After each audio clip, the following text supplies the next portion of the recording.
Today we'll be reviewing how to graph a line on a coordinate plane given equation in slope-intercept form. So just to review, slope-intercept is the form y equals mx plus b. The b is the y-intercept, the place where it crosses the y or the vertical axis. And the m is the slope.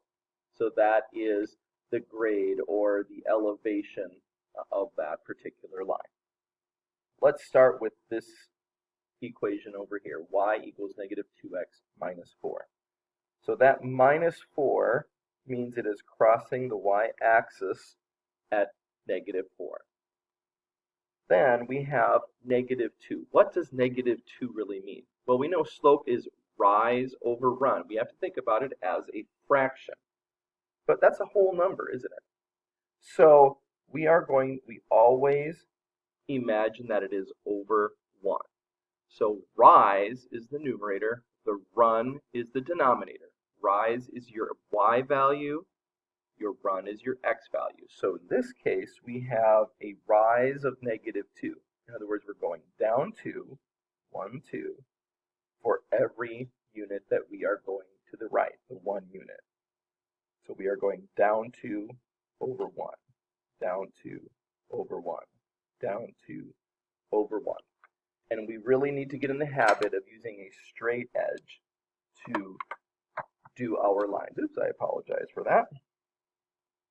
So I am going to use that straight edge to connect those dots.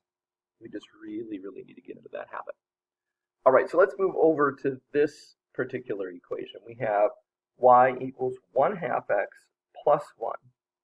So the first thing we do is put our y-intercept in. That's at a positive 1. That's up here.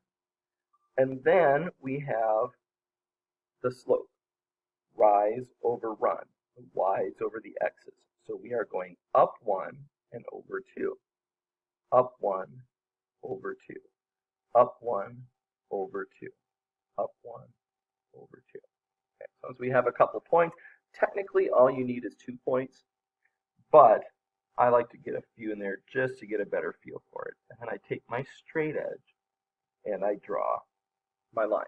As you can see, it does not take long once you know what you're doing.